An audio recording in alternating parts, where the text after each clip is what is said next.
What's going on, everybody? Welcome to the Saturday, not late night live stream, Saturday early afternoon live stream, because Joey, it's Halloween weekend.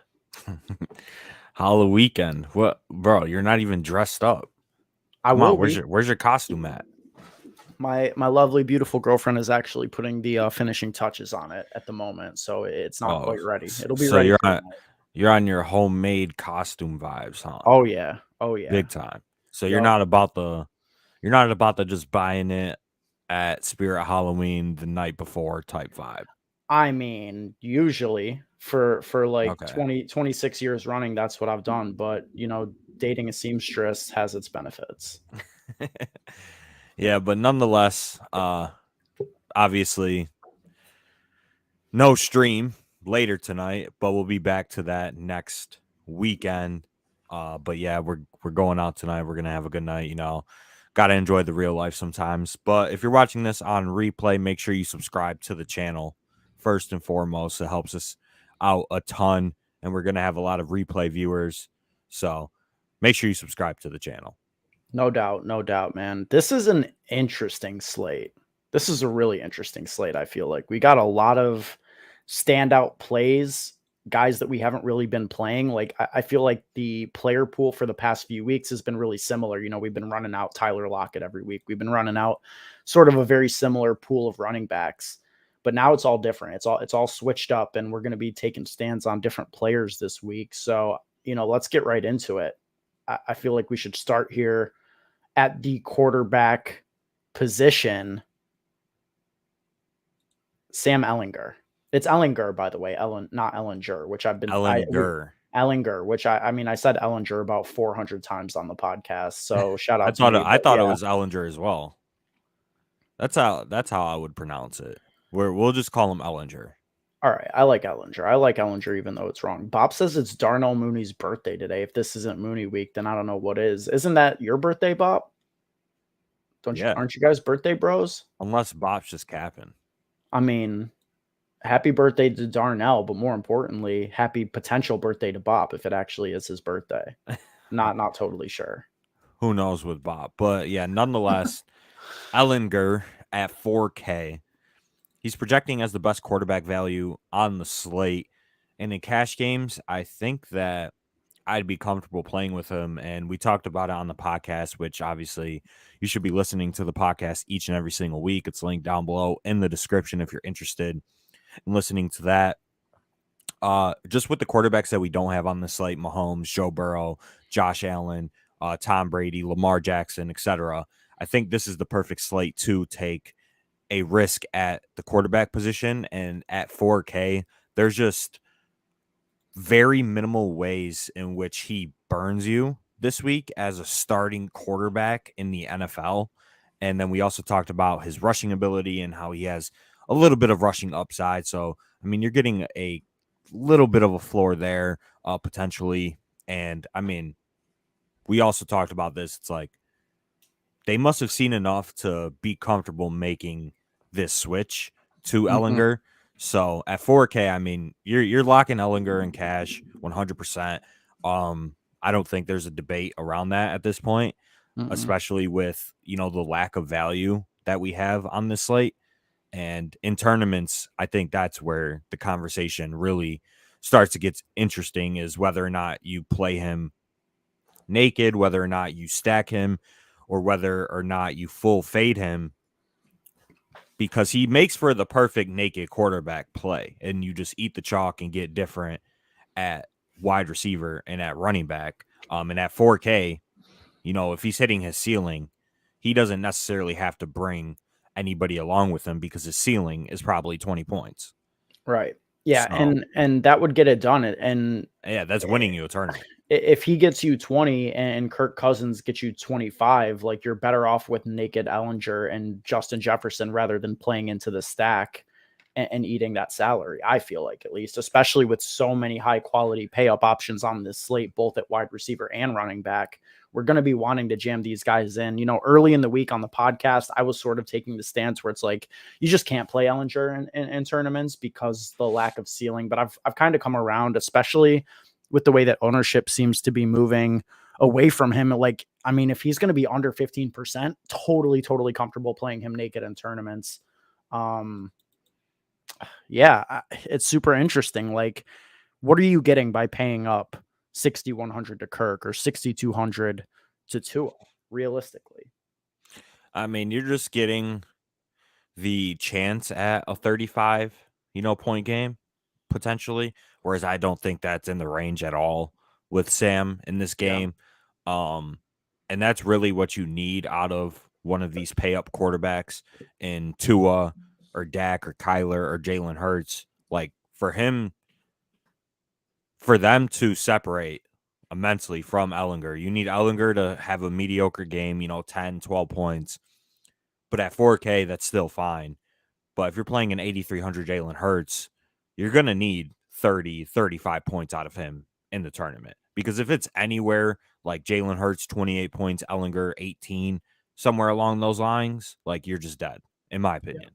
No, I mean, I agree with that. Last week, we had only 3 quarterbacks put up over 25 points on DraftKings, and 2 of those guys were, the elite, Joe Burrow and Patrick Mahomes, who aren't on this slate. No Josh Allen, like you said, no Lamar Jackson, like you said. So, I mean, I think that it's very realistic. We see maybe, 1 or 2 quarterbacks on this slate put up 25 plus, at which, in that case, you're probably good with Ellinger.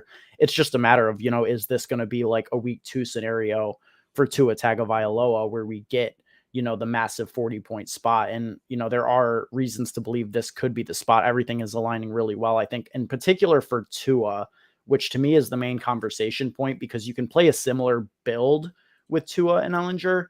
Whereas if you play pay up to Jalen Hurts all the way at 8,300, who I think is the other standout quarterback on this slate, you're really just completely on a different build. That 4K makes a huge difference in the lineup. Yeah, absolutely, for sure. Tua is projecting to be the highest owned quarterback on this slate. So I don't know if you're going to be interested or not in him in tournaments. I think you are, right? And just kind of I think so, because you can get different. I mean, DeAndre Swift won't be owned on the bring back. Durham Smythe might be out in this game, which could put Mike Gesicki in as a contrarian play. All the ownership is going to be on Tua and Waddle. Tua, Waddle, Tyreek. So you play those guys, you're eating into a lot. But if you get contrarian elsewhere, I think it's totally fine. And this definitely has, I think, a very high chance of being the best stack on the slate. Yeah, absolutely. And obviously the game environment is the best on the slate. The bringbacks are very, very good. And Amon-Ra St. Brown, DeAndre Swift, you can even bring him back with TJ Hawkinson if you want to knock out your tight end position. So this game is going to be the chalkiest on the slate. And, I don't think there's too many ways to get different. So if I am playing this stack at ownership, I'm going to be looking to offset that by taking some long shots on some players that might be 5% or lower instead of like 10 or 12% just to get that cumulative ownership down a little bit. Because I mean, Tua, Tyreek, Amon-Ra, and Jalen Waddle are all going to come in 15+% owned tomorrow in tournaments. So in builds where I'm taking this chalk stack, I'm probably looking to get different at running back. I'm probably looking to get different at my other wide receiver or 2 other wide receiver spots, and maybe play a contrarian tight end or something along those lines. But you definitely have to be conscious of this game because this is going to be an absolute chalk fest, but it is the best game on the slate for sure. Yeah, I totally agree with that. In terms of other quarterback plays, if we're not rocking Ellinger and we're not rocking Tua in tournaments, where are you going?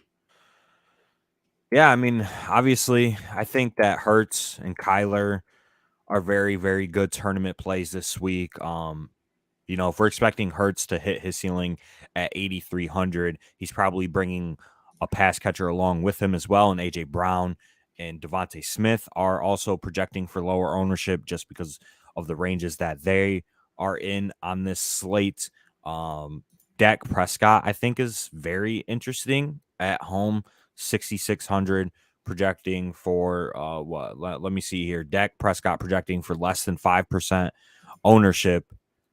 I mean, this is a game where what if we see the Cowboys go more pass heavy? No Zeke. They don't have to commit to the run. They're at home against a beatable Bears defense. The Bears passing, or the Bears secondary, I should say, has been, one of the better ones in the league, but they haven't really played any good quarterbacks. So it is kind of skewed. But Prescott, 6,600, clear stacking partners. You could play him with Tony Pollard, in my opinion, who's projecting as one of the best running back values on the slate. Nobody's going to play CD Lamb at 7K. People got burned by Gallup last week. Gallup's cheap. Schultz is also cheap, but he's questionable. So if Schultz is ruled out, that condenses the targets even more. So Dak Prescott double stacks. If you want to get off the Pollard chalk as well, you don't even have to include him. And Mm-hmm. you just hope that the Cowboys go more pass centric in this spot. I like that quite a bit. I mean, everybody was falling over themselves to play CD Lamb last week. Now nobody wants to touch him. He's like what, $200 more expensive, $100 more expensive than last week. I Yep. think that he's a phenomenal leverage play. Tony Pollard is going to be the highest owned running back on the slate. So just attacking things through the Dallas passing game makes a ton of sense. I think Kirk Cousins is a guy that I want to play this week. I just love this game environment. We both talked about how this game has a lot of shootout potential, and Kirk is just usually a guy I wouldn't want to play. Like, I don't think that you're going to get too much out of him that separates. I think you could get most of his upside encapsulated through like just playing Justin Jefferson. But this week, 25 points could get it done. If he gets you like one of the 2 or 3 30 spots he's going to give you throughout the season, you're absolutely mint. And I mean, there's going to be some ownership on Justin Jefferson. Certain sites have him projected pretty high, like he's going to be a top 5 owned wide receiver. I kind of don't buy that with 90 at a $9,100 price tag. I think he comes in closer to 10% than 15%. And, Adam Thielen, we can talk about it wide receiver, but I think he's flying under the radar, going to be 5%, still having a very strong role in this offense, 7+ targets in every game since week 1. And the touchdown upside is definitely there for doubles with Kirk Cousins, whether it be J. Jeff and Thielen or J. Jeff and Irv. Yeah, for sure. I mean, the Vikings have one of the highest implied team totals on this slate. They're sitting at what, 26.25, which is just behind the Dolphins and the Eagles on this slate. Kirk is projecting to be a top 3 owned quarterback, so it looks like you're going to be eating a ton of chalk at the quarterback position this week. Don't love that. So I don't love, playing into a chalky Kirk Cousins, but this game environment is one of the best on the slate. 49 total, up 1.5 points since open, just behind that Dolphins and Lions game. And, before the season started, I mean, this game looked like it could be a potential shootout, but with these two current teams, especially the Cardinals, maybe we don't get the shootout that we had hoped for, but I still think this could be a relatively high scoring game. And I think you're definitely going to need a piece or two from this game. And I think I'm more interested in the skill position players rather than the quarterbacks. Yeah. Do you agree with the assessment on Justin Jefferson's ownership, or do you really believe that he's going to get his team to be like a top 5, 6, owned wide receiver on this slate? I mean, at 9,100, I thought that Justin Jefferson would be 10% owned or less. Yeah. If he gets 15+%, I mean, that's just unfortunate, but I don't think it happens personally. I don't see how it could with Tyreek soaking up so much and then the mid range being loaded with guys like Olave, Waddle, and some of the others. But we'll get to that at wide receiver. In terms of remaining quarterbacks, I mean, my pool is going to be extremely concise this week between Ellinger, Hurts, Tua, might even just cut Kirk out entirely after, you kind of pointing out how chalky he's going to be. Dak, I think, is interesting for the leverage, but that's about it. I really don't want to get too wild in the pool. I mean, I just think that most of these guys are going to finish really close to one another, and that's just how it's going to be this week without the separators at the quarterback position. So I'm looking to save salary and really figure out the other positions more so. Yeah, I totally agree. One of the quarterbacks that I do like is Jared Goff in that same game. 5,500 for Jared Goff. I think that, he has some clear stacking partners. You can stack him with TJ Hawkinson, Amon-Ra, St. Brown. We obviously know that these spike weeks are in his range. And on the best game on the slate, I think this is one of the ways to get a little bit unique. Is by playing Jared Goff over Tua for that $700 discount. Obviously, Tua's upside is a little bit higher, but I think a Jared Goff ceiling game is definitely in the range here. And Daniel Jones, I mean, we didn't talk about Daniel Jones, 5,700. He's projecting pretty okay. And his rushing floor is obviously very high and his upside is very high. I mean, if a quarterback can get you 100 yards on the ground, I mean, he's just valuable. That's it.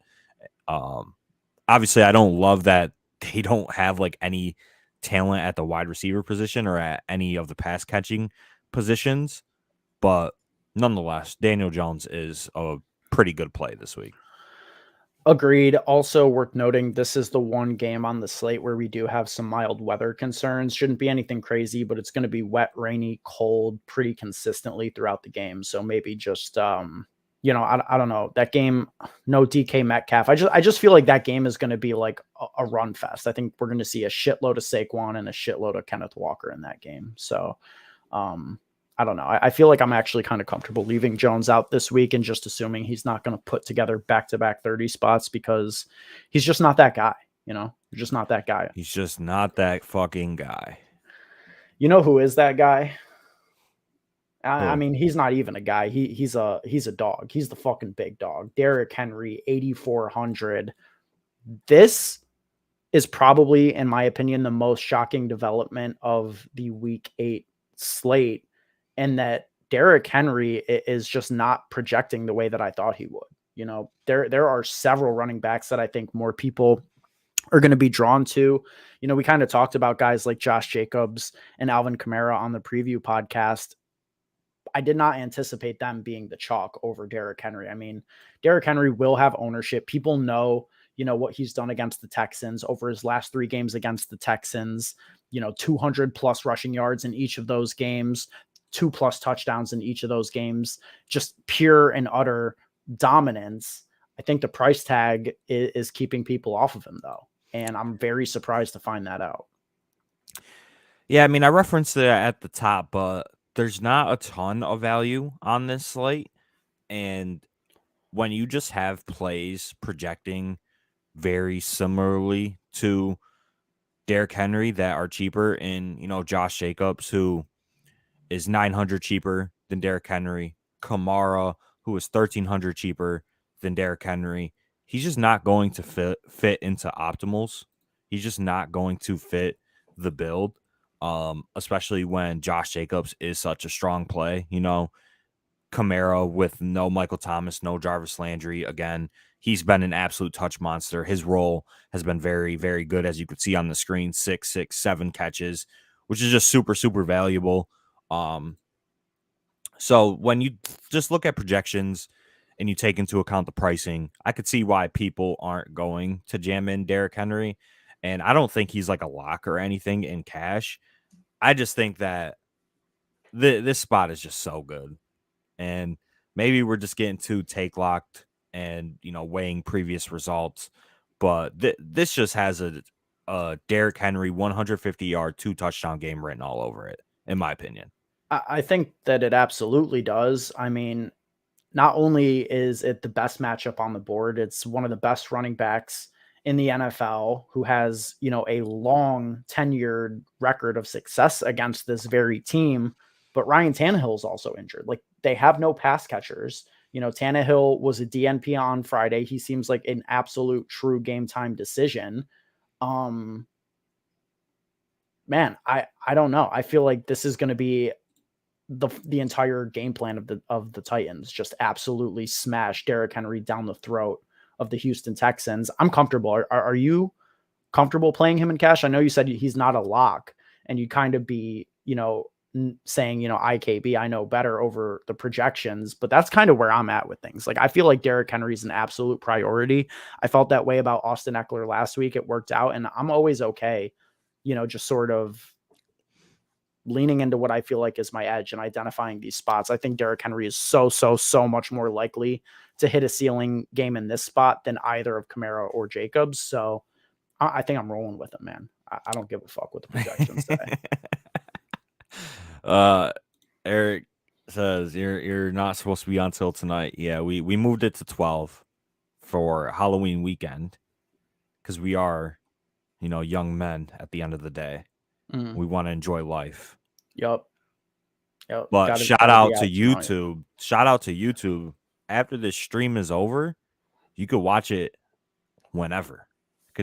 You could just act like we're on it at 10 o'clock and just put it on and boom, act like we're live. That's a good thing about YouTube. It's basically like the same thing. Pretty much. You're just watching on replay. You guys are wrong most of the time regardless. Get real jobs. I mean, why does this dude have a picture of some titties as his profile pic? Yeah. Man, we're going to get flagged if we keep putting that up on the screen. Facts. All right. Either way, Derrick Henry, such a good play this week. I do agree that this is the spot where, Derrick Henry is the most likely to reach his ceiling. And I think you could definitely take that into consideration for cash. But I do think that a ton of people aren't going to play Derrick Henry. And this just feels like a spot where he's just going to jam it down their throats.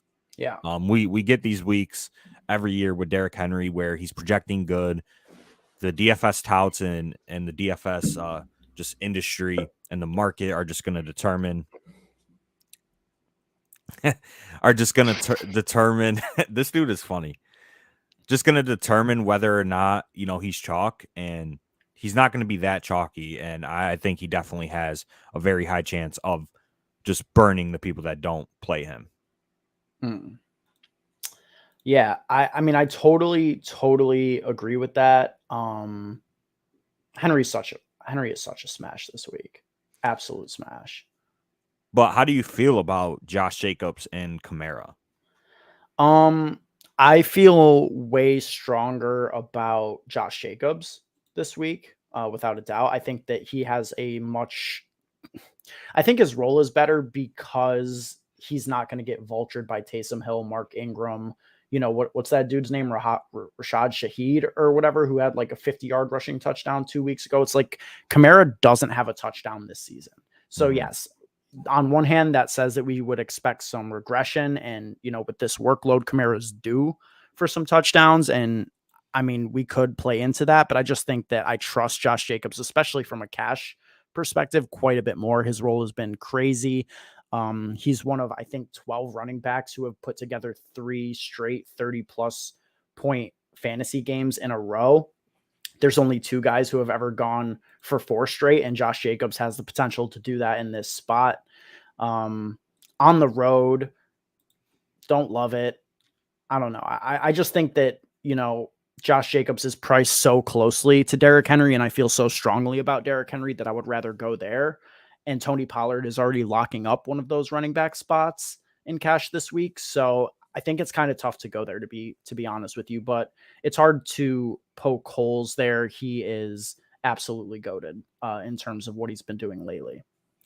Yeah, I mean, Josh Jacobs is just going to project very, very good.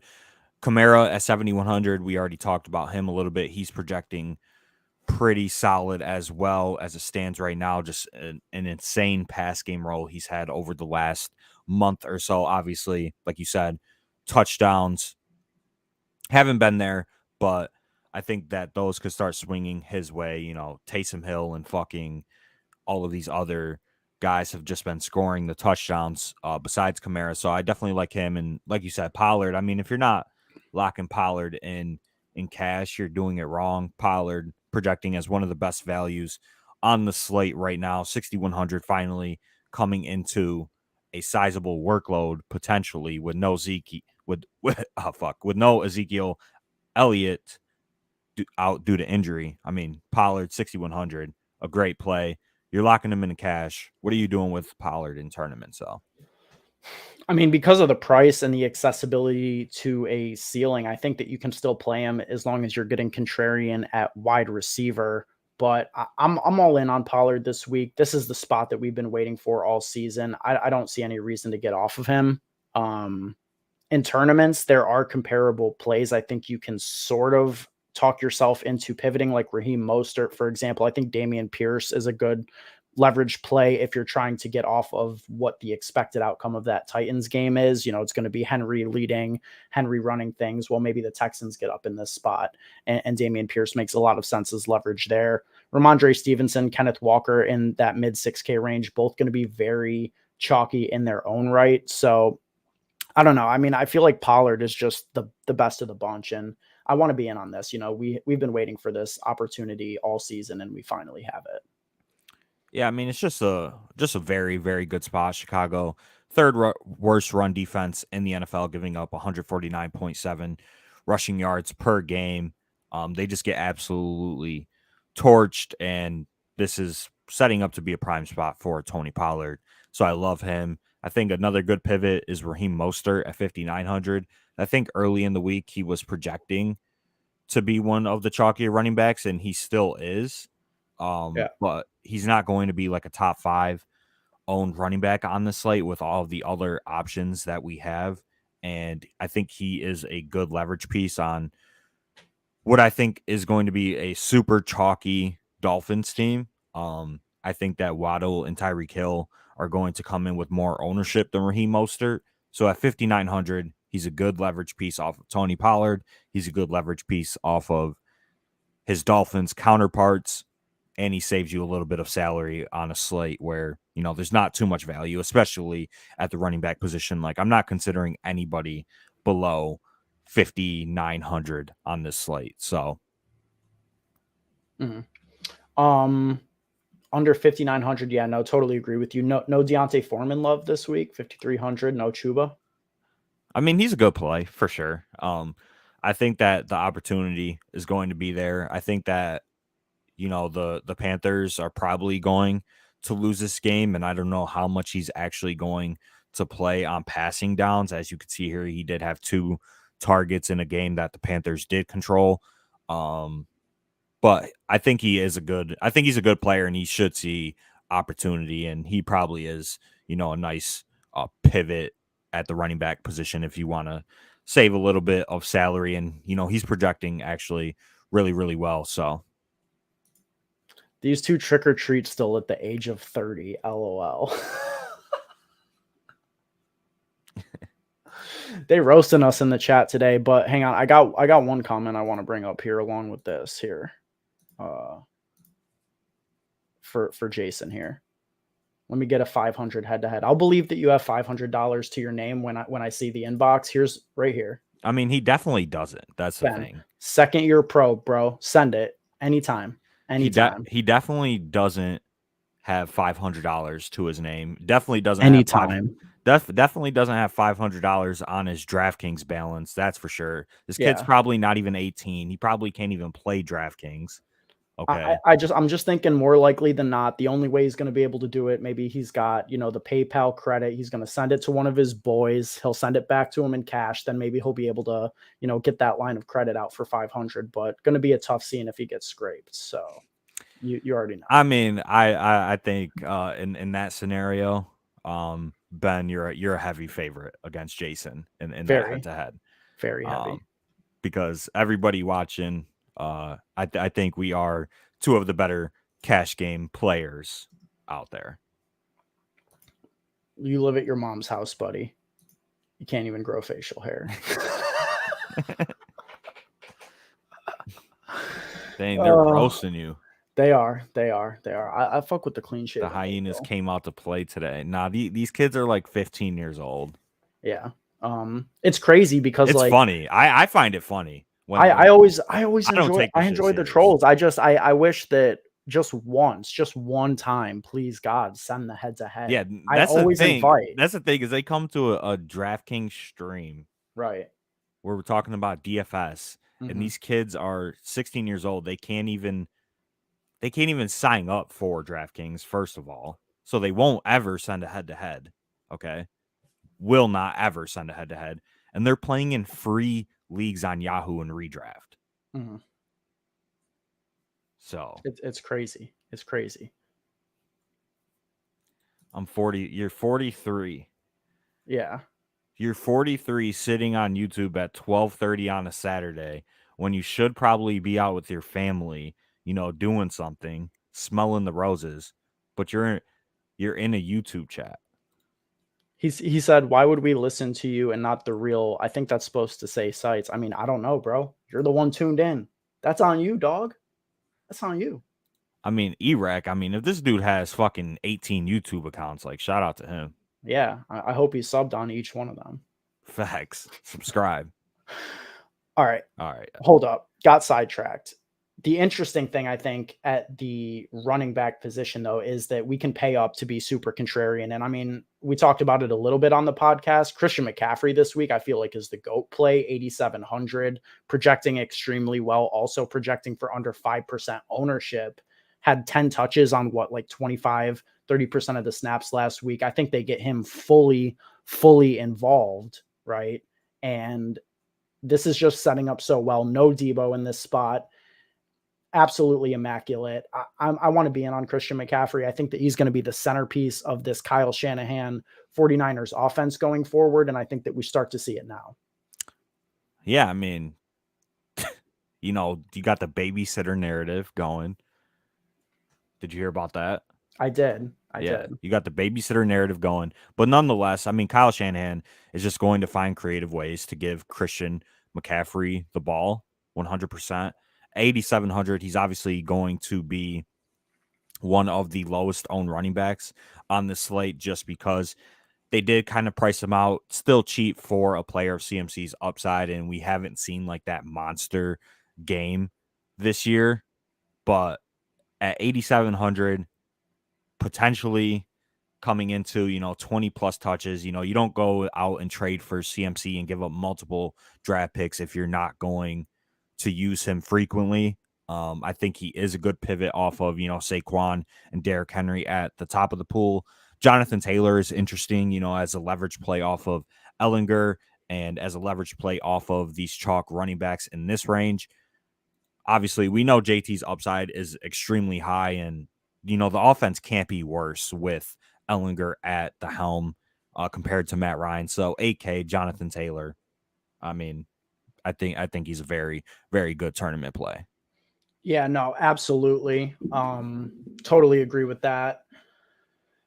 Taylor, CMC, both really strong leverage plays this week. Saquon Barkley. What are we thinking about Barkley? Matchup's great. We just saw Eckler absolutely smash here. I think the spot is setting up extremely well for Barkley, especially if we see weather sort of push things more to the ground here. You said Barkley? Barkley, yeah. Barkley. Okay. 8,100 Barkley. I mean, just an insane role, insane usage for Saquon. Obviously, we talked about the Giants just don't have that many healthy guys available, to be out there. So as long as Saquon is healthy, he's going to be the centerpiece, focal point of this offense at 8,100. I mean, he's a great play. Obviously, we already talked about it. Josh Jacobs and Kamara just projecting a little bit better just because of price.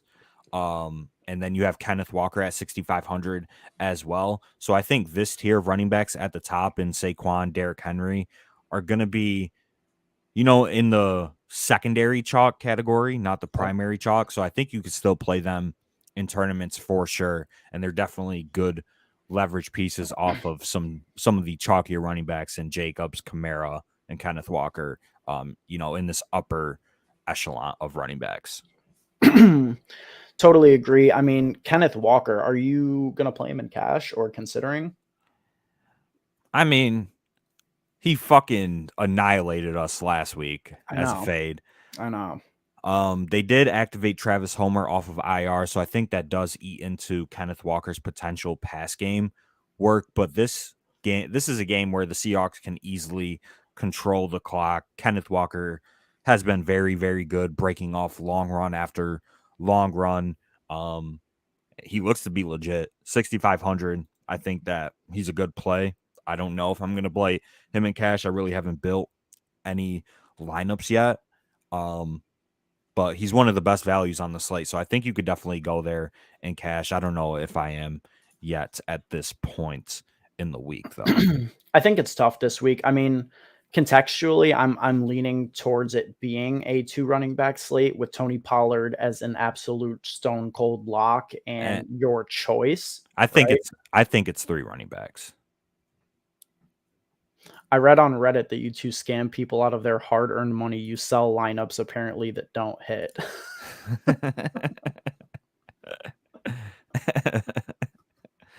That's funny. That's funny. Yeah, I mean, if you want, I could give you a lineup. You just have to send me $1,000 for it. Yep, absolutely. Okay. Yep. Larry, just DM me on Twitter. My Twitter's on the screen. I'll give you a lineup. You just have to PayPal me it. Yeah, but I mean, PayPal me the money first, and then maybe I'll give you the lineup. Yep, I think that's fair. I feel like my favorite tournament play this week is DeAndre Swift. Are you about that life? First game back. I mean, the role is absolutely going to be there. Yep, Jamal just fumbled at the goal line. Really completely changed the context of that Lions-Detroit game. I feel like, Dan Campbell, if you've seen any of his post-game press conferences, dude looks like he's about to cry after these games. Like, he is so sad that DeAndre Swift and Amon-Ra St. Brown haven't been here. They need them. They need them both back. They need them back in a huge way. And I think that they're going to utilize the absolute shit out of these guys. Swift probably could have been ready to go last week, but they, opted to go cautious with him. And I think it's going to pay off here. I think they're going to give him a workload that we haven't seen since week 1. I'm expecting over 15 touches for DeAndre Swift in this game, in the highest total game of the slate at home in a dome. Very low ownership, under 10%. He's looking like an absolute smash to me. Yeah, I think he's definitely in play for sure as, the leverage piece in this game. One of a few pieces in this game that is not going to be chalk. So 6,800 DeAndre Swift, definitely do not mind him. Obviously, Walker, Stevenson, Kamara, Josh Jacobs are probably more likely to outscore Swift on this week 8 slate. But, you might sacrifice the projection for ownership projection, and the ceiling, I think, is relatively close between all 4 of these running backs. So I think he's okay. Definitely do not mind Swift. Other than that, there's not too much else at the running back position. Like I said, you're probably not going below Mostert unless it's Dante Foreman at 5,300. And a lot of these running backs are going to be chalk. I think wide receiver is the position this week that, you get different at. All right, well, let's transition then to wide receiver. Cash games, Tyreek Hill is going to be massive chalk, 8,500, one of the best roles in the NFL, undisputably. Gets a wildly soft Detroit secondary here. I don't know. It's Tua. Tyreek is a scary play to fade in cash games this week. Are you kind of just going to lock him in here and avoid the potential to get completely dusted by him? It's sort of hard, especially if you're on the Derrick Henry train, to play both of them, though not impossible. Yeah, I mean, when you're comparing the two, Tyreek Hill is just going to project better than Derrick Henry. So I think that's also a reason why Derrick Henry won't be too owned on this slate. And both players have enormous ceilings in their respective matchups, and Tyreek Hill is a great play. And like I said, I don't really know which route I'm going at this point in the week. Just have to think about things a little bit more. But that's kind of the point of this show, nonetheless. Tyreek Hill, 8,500. I mean, he's definitely in cash game consideration for sure. I think a range that a ton of people are going to be in is the 6 to 7K range. I think that Jalen Waddle is also going to have quite a bit of ownership.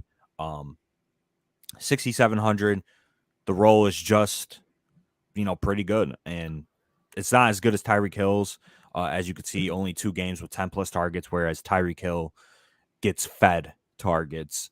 But Jalen Waddle's upside is still extremely, extremely high. Amon-Ra St. Brown, 6,900. I mean, this is just probably the cheapest price tag that we're going to get him at for the rest of the season. And he's fully healthy. Like, he's listed as questionable because of the concussion, so they kind of have to list him questionable. But he didn't suffer a concussion, and he wasn't on the injury report, from his previous ankle injury. So he's fully healthy. He's ready to go. 6,900 Amon-Ra St. Brown in this potential shootout. I mean, I think he's a lock. Yeah, and not only that, but the Dolphins are dealing with several injuries in their secondary as well. So I love Amon-Ra St. Brown this week. I'm fully on board. I think that he's a cash play. And I mean, what's the ownership look like in tournaments? I mean, I'm seeing under 15% here. I think he's a really strong tournament play as well. Jason, shout out to you, man. Yeah, time slot did change this week. It's sort of like a one-time thing. Yeah, we're going out Halloween weekend. Got some tail to slay tonight. Potentially. I got some fire ass picks to take with these this couple's costume. So yeah, unfortunately we'll not be live today, later tonight, but we'll be back to the usual time slot next week, 10 p.m. every Saturday night. Just gotta go out and enjoy life sometimes. Everything can't be a grind. It can't be. Got to take some time for the got to take advantage of your youth. You really don't. If you do light up the bong with me, Jason, come on, brother. Anytime. That's not even a Halloween weekend thing. That's a every day after fucking recording streaming thing. Okay. We live in New York, buddy. Oh yeah. Shit's legal. Yeah, I mean. But anyways. Yeah. Anyways, gotta go out, enjoy your youth, don't take it for granted. I think we all do. But yeah, Tyreek Hill, Jalen Waddle, Amon-Ra St. Brown, obviously very good plays. I think the chalkiest or one of the chalkiest wide receivers on this slate is going to be Chris Olave at 6K. Just a very, very, very good play this week with no Michael Thomas, no Jarvis Landry. Once again, solid enough game environment, and just an alpha. That's it. Oh, I mean, he's an absolute alpha. And, some people may be speculating as to whether or not it's just because, the targets are crazy right now. We got no Jarvis. We got no Michael Thomas. I mean, that's a question for another time. They're both out in this game. Chris Olave set to just have a massive target share once again against one of the worst secondaries in the league at home. Absolutely love Chris Olave this week. I think he's probably, stone cold lock territory. I mean, I wouldn't be rolling out a cash lineup without him. Yeah. I think if you don't play Chris Olave in cash, you're making a mistake. You guys ever try out Yahoo? It's so much easier to win. I know Ben has dabbled in Yahoo, and I've dabbled in Yahoo as well. I just prefer DraftKings. There's only so much time in the day, man. It's just like the way that I've sort of approached DFS, and maybe this is wrong, is just that like I've tried to really specialize in DraftKings and just like I want to know every single thing about DraftKings, all of the subtleties, all the nuances. I just want to be laser focused on the prices and the way that people play. So I feel like I've got an incredible grasp on DraftKings. Like Joey and I could look at the slate, Monday night and tell you who's going to be chalk and where the field is going to go because we've just spent so much time, playing DraftKings. Other people just sort of are going to run the projections and adapt them to whatever site they use. I just pretty much play DraftKings and then dabble with bets and props on stuff like Prize Picks and DK Sportsbook. But yeah, I mean, Yahoo is interesting and I played them a lot when they were running those overlay tournaments like 2 years ago, but I don't know. The contests structurally aren't that great in my opinion, but if you find an edge, I think it's a great thing to do. And maybe specializing in a niche site or a less popular site would actually be more EV. I don't think that that's wrong. Yeah. He said, just curious where in New York you two guys are at. we live in Rochester. Yep. As you can Rochester. see. It's like Rochester. Rochester. TSC. yep, about an hour east of Buffalo, if you're unaware. He lives in New So York. He knows where got you. Rochester is. Yeah, Yeah. got you. Okay. So yeah, like we talked Olave, we talked Amon-Ra, we talked the Dolphins guys. I think another couple of receivers that are going to be massively chalky, especially as sort of a value option this week. DJ Moore is going to come with a ton of ownership at 5,300. Falcons are definitely down right now in their secondary. No AJ Terrell. They're also missing their second quarterback, whose name is escaping me at the moment. But DJ Moore finally coming in with the productive game last week. Haven't seen it all season. Got in the end zone, had 10 targets, 7 catches. I mean, it's tough because this game could be chalked between, two quarterbacks who aren't going to throw the ball very much and could be extremely slow paced. But I think for cash, the projection is really, really strong with DJ Moore, and I would be comfortable playing him in cash and most likely just fading tournaments and really fading every piece of this game in tournaments. Yeah, I mean, I think DJ Moore is definitely in cash consideration. He's projecting as one of the best wide receiver values on the slate. But personally, I mean, to me, it just feels like chasing. I think the floor is still extremely low. I think the ceiling is just limited because of the offense that he plays in. Obviously, talent aside, DJ Moore, obviously a very talented player. Situation is just horrible. Game environment is horrible. This game could have like a total of 85 plays, which isn't great. PJ Walker also turned in his best game of like his career last week. So I think if all of that just regresses back to the mean and how they've been playing, I mean, I don't think he's a great I don't think he's a great play. I don't think he's a bad play.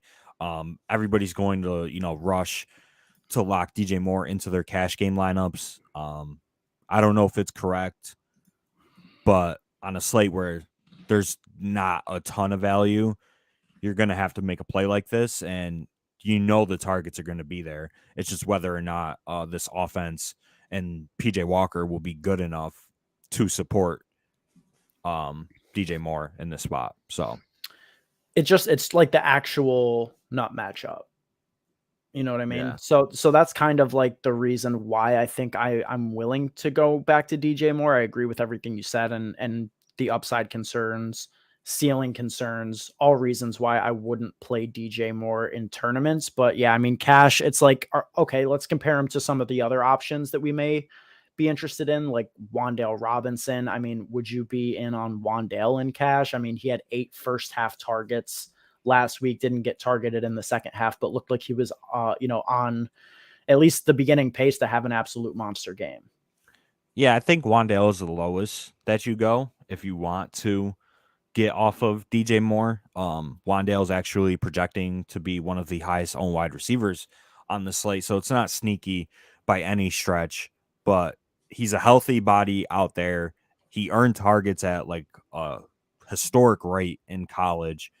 So this is a player that, knows how to get open. The Giants are going to use him. They just traded Kadarius Toney, Kenny Galladay. I mean, obviously a massive, massive bust of a signing.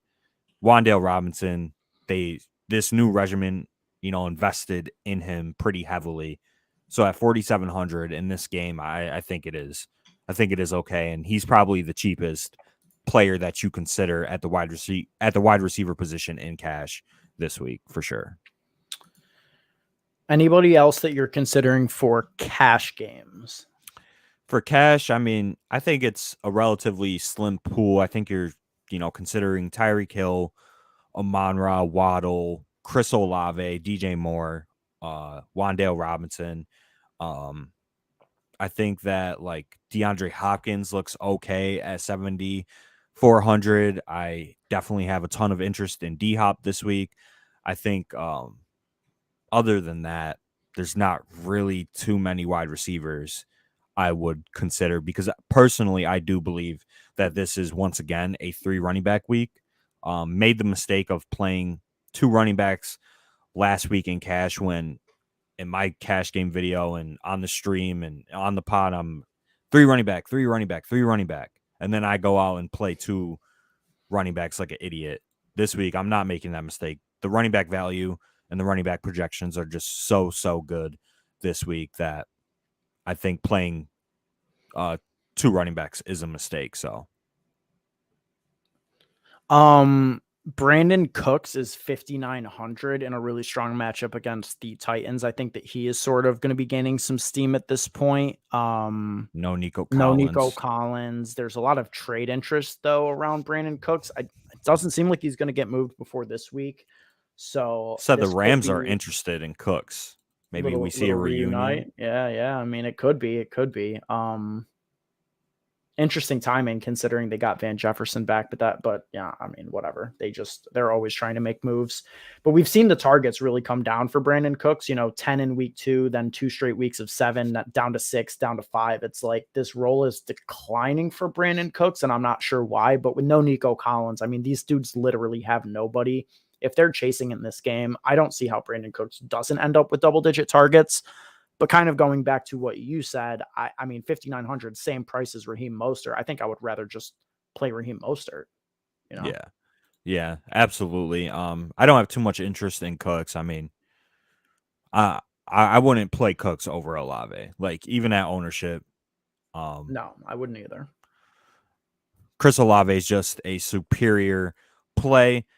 I don't have much interest in any of these cheap wide receivers as well. That's why it's a pretty interesting week. The builds are going to be interesting. I think that there's not too many good plays this week. That's the thing. I think all the good plays are at the top, and that's why Ellinger is going to be so chalky because he will just allow you to fit in guys like Justin Jefferson, Devontae Adams, Tyreek Hill, and all of these guys that we want to jam in, and the running backs. So I think on this week, I'm just going to try and key in on some of these guys. Ownership, don't really care about eating some ownership this week, as long as you guys got an answer to costing me $3K last weekend. Thought you two were pros. First of all, you did not lose $3,000 on DraftKings. Yeah, I mean, you lost $3. Let's relax. Okay, let's chill out. You lost $5.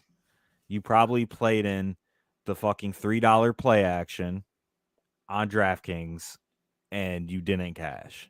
So let's relax. That's facts. He said I'm out, peace, and now he's back. Yeah, I mean, I get it, dude. I get it, and I'm sorry about the Brady thing, but I guarantee that I lost more on that than you did. Like, I'm so hurt about that. So, like, I mean, I don't know. You're coming to the wrong place for that, bro. I mean, I stand by my plays, and that shit burned the absolute hell out of me. So, and there was only one stack that hit last truthfully, week. Yeah, there was only one stack that hit, and that was the Bengals stack. And if you weren't on that, you weren't winning anything. But in cash, I mean, we laid out the cash game team, and it's smacked. So, yeah, I mean, what can you do at that point? What can you do?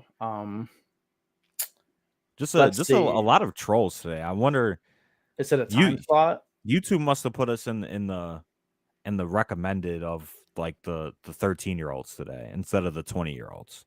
Yeah, no, it's because like usually we do the stream at 10 p.m. Eastern, so all the kids are asleep. Their parents take their phones before bed. It's I get it.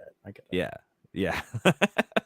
yeah, absolutely. I mean, we're just in a bad time slot for YouTube commenters this week. But the thing is what they don't understand is that comments help us. So we want you to keep on commenting. Bring it on.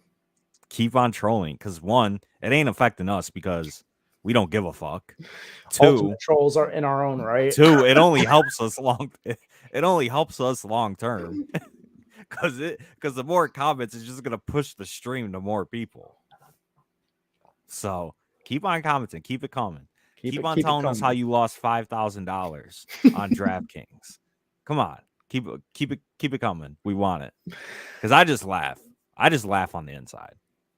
Laugh on the inside. Bop's all over this Mooney play. What's his price?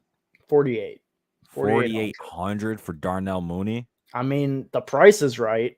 The price is right, but I mean, heavy dose of Diggs there. I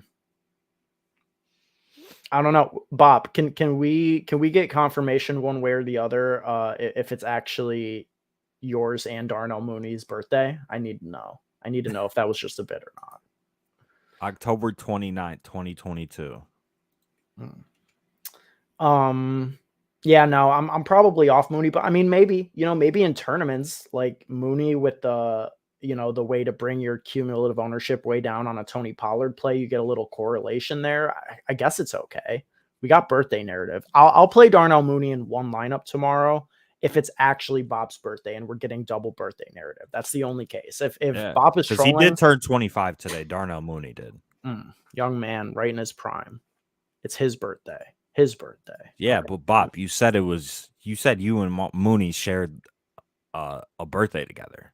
Yeah, I thought it was birthday twin vibes, same as Joey and Jacoby Myers. But yeah, shout out to Ben. Ben gave me this Jacoby Myers card. Gang shit. And shout out to Jacoby, who's really been turning up lately. I mean, he has more touchdowns in this year than I think he's had. It won't fucking focus. But yeah, shout out Ben. God, okay. So other than that, I mean, wide receivers definitely covered everybody that we're interested in cash. Some of the directions I could see myself going in tournaments to get different. I mean, it looks like both Eagles guys are going to get swept under the radar.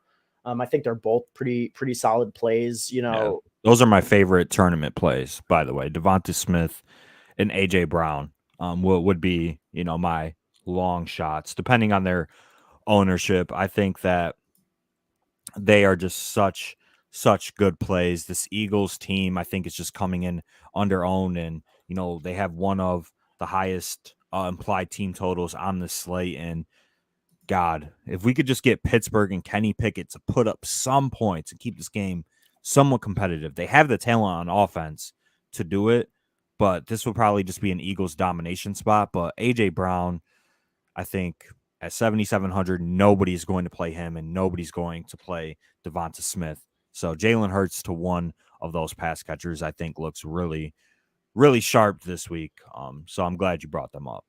Yeah, and I definitely like mixing them in as one-offs as well in lineups without Jalen Hurts. They're just both projecting to be like 5% owned. Pittsburgh's allowing like the fifth most passing yards or fourth most passing yards this league or in the league this year. So yeah, I mean, I absolutely love targeting the Eagles guys.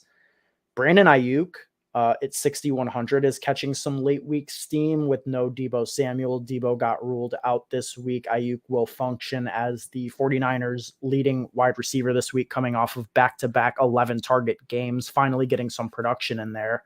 I think he's interesting, and this game could be like a slower pace sort of run fest with a struggling Rams offense on one side and a 49ers offense that's been missing or that will be missing one of their best players in Deebo. But I mean, with the opportunity and talent, Ayuk looks pretty interesting, I think, this week at 6,100. It's just a matter of how high his ownership gets steamed with the Deebo Samuel news.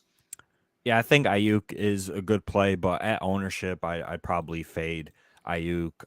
Just think Chris Olave is just such a smash this week. So I would rather just eat a little bit more chalk on Olave over Ayuk. And I think Deebo being out helps CMC more than anybody else on this team. I just think it's more touches that they're just going to be like, all right, let's give it to CMC. They want to be a run-first team, in my opinion. Obviously, it does help Kittle and Ayuk, though.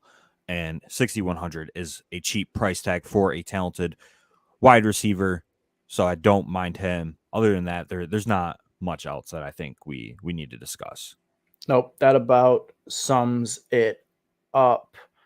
Tight end position this week for cash games. I mean, we're looking to save salary. I think my favorite guy is Irv Smith at 3,500. I just like getting exposure to the Vikings in cash at home. Matchup is really good. He's had a floor of 4 targets since week 2, and he's gotten up to 6 and 8 a couple of times as well. Yeah, I mean, this is just a game with a lot of shootout potential, and you're getting a active tight end. And I mean, we're going to be looking for 4 to 5 targets out of any of these guys, and the price is right, the game environment's right. It seems pretty simple to me to go with Irv. I mean, I played him last week. He got there off of a little fake to Dalvin Cook 1-yard touchdown, and that's really all you need out of a tight end at this price point. So. Yeah, I definitely don't mind Irv. Projections like Noah Fant a little bit more. I don't know if you've considered Noah Fant, but no DK Metcalf. Tyler Lockett is banged up. Should open up, a larger role for Noah Fant in this offense. 2,800, just a classic punt tight end. He's talented. We know that. WW Fresh says, why would you two say to play Brady with his issues? You two never had a girl. What would you know? I mean, the only action we get is on the hub. Damn. That's crazy. He said he lying about having a girlfriend and you just sit home every single night and jerk off to Pornhub. Yeah. That's crazy. That is crazy coming from a guy with a wrestling Avi in his picture. Who's that fucking? That's fucking oh my god, I don't know. Dude, I can't name a single wrestler besides like The Rock. Couldn't fucking tell you. That's crazy. You're dogging WWE. The people aren't gonna like that. I mean, I'm sorry, but I mean the correlation. He said you got a fucking fake wrestler as your profile picture, my guy, talking about us being virgins. Yeah, I mean the correlation between people who enjoy wrestling and people who go on dates with women is extremely low. Everybody knows that. Everybody knows that. I'm sorry. Why you dogging my son WW Fresh like that? I'm sorry to all the wrestling fans out there. He said the correlation is extremely low. Damn. To your point about Noah Fant, I kind of do regret that we didn't consider him more when we recorded the podcast because he is interesting. It's a decent matchup for Noah Fant. And I was thinking back to last week. The difference between Noah Fant and Irv Smith last week was literally the 1-yard touchdown. Like Noah Fant had a drop in the end zone. And I think that if, Irv doesn't get that touchdown and Noah gets his, their prices could be like opposite in this spot. Mm-hmm. So, it's very results oriented that Noah Fant's fallen below 3K. And I absolutely love going to Noah Fant. I mean, I've thought about it. Think about it every morning when I. You don't have to tell me, WW. Come on. Yeah. I mean, we gotta cut him some slack though. This kid is like 14. I know. I'm sorry, dude. He left. I'm assuming. I mean, he said he was out like 25 minutes ago, but we gotta cut him some slack. He's like 14 years old. Yeah. We're like 25.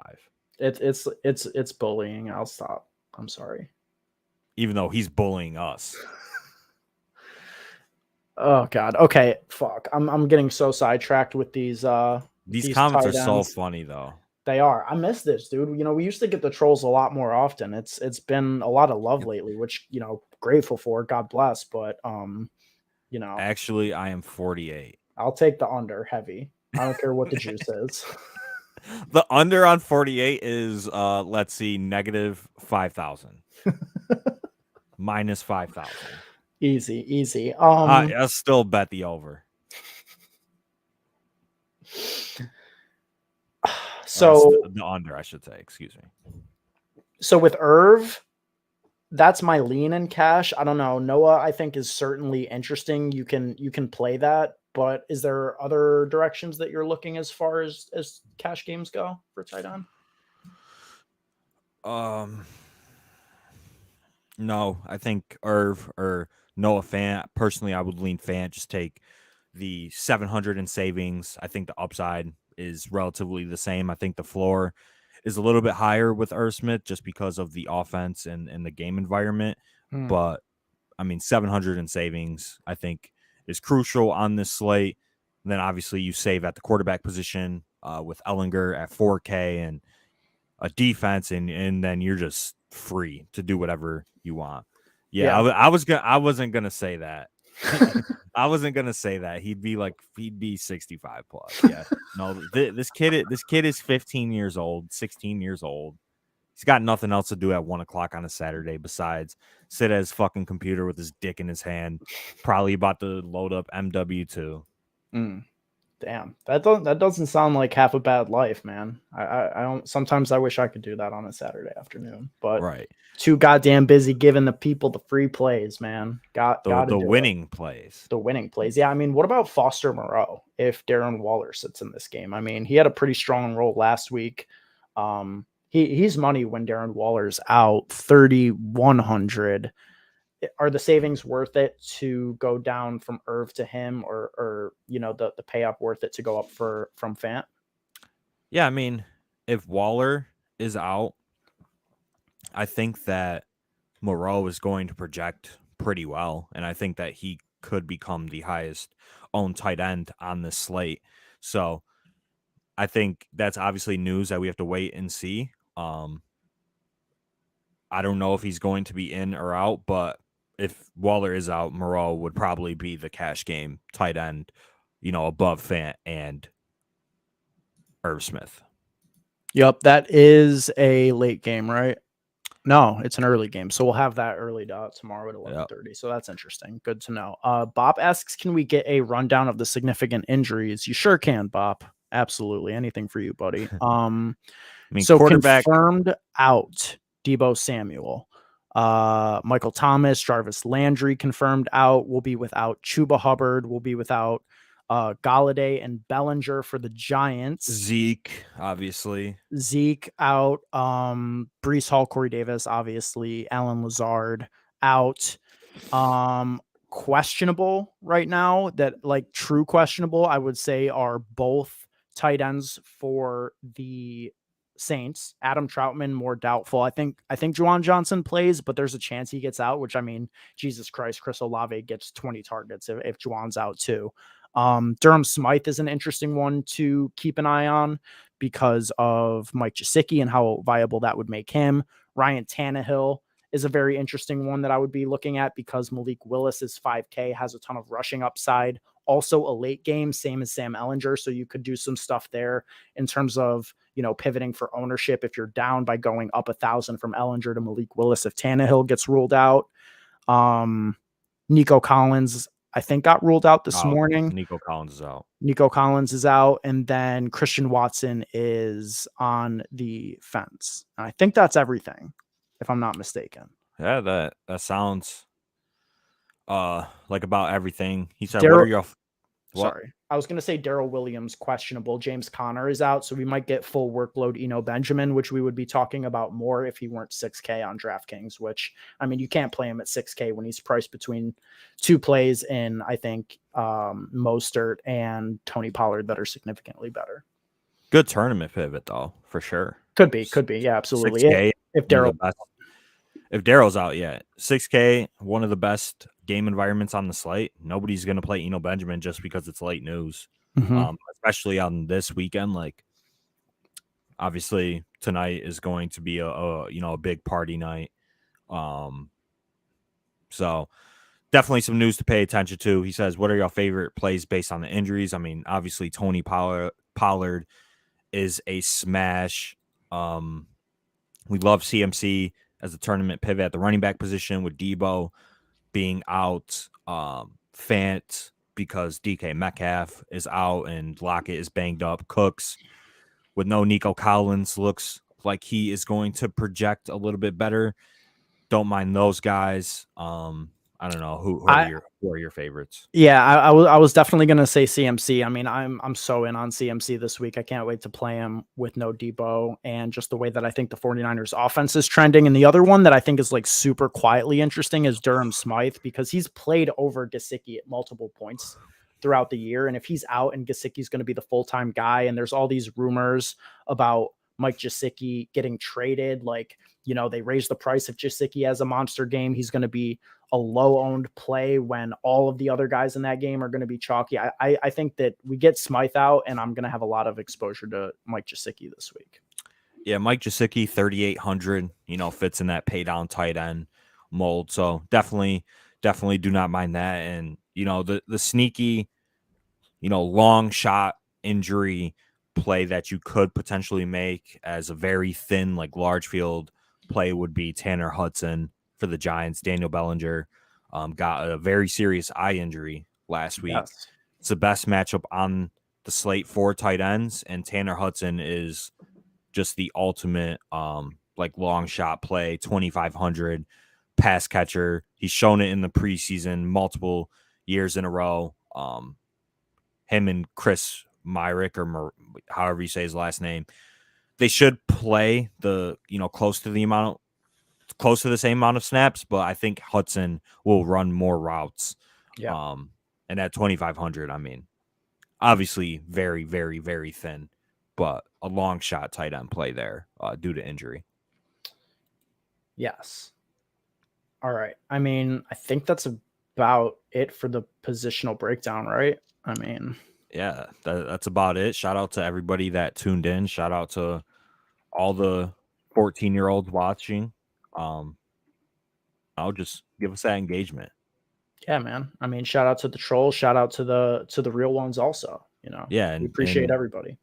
Like I said at the top, we're gonna have a ton of replay viewers. So hopefully, if you're still watching, make sure you subscribe.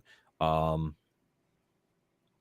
to 10 o'clock Eastern tomorrow, where the 14-year-olds will be sound asleep in bed, and we can let the grown adults talk about DFS. Yep, that sounds great to me. Can't wait to be back in our usual time slot. That is going to be it. Like Joey said, make sure you guys sub to the channel if you haven't already. Like the video, and until next time, we'll see you guys. Hope everybody has a very profitable Sunday, except for WW Fresh, who's too young to play on DraftKings.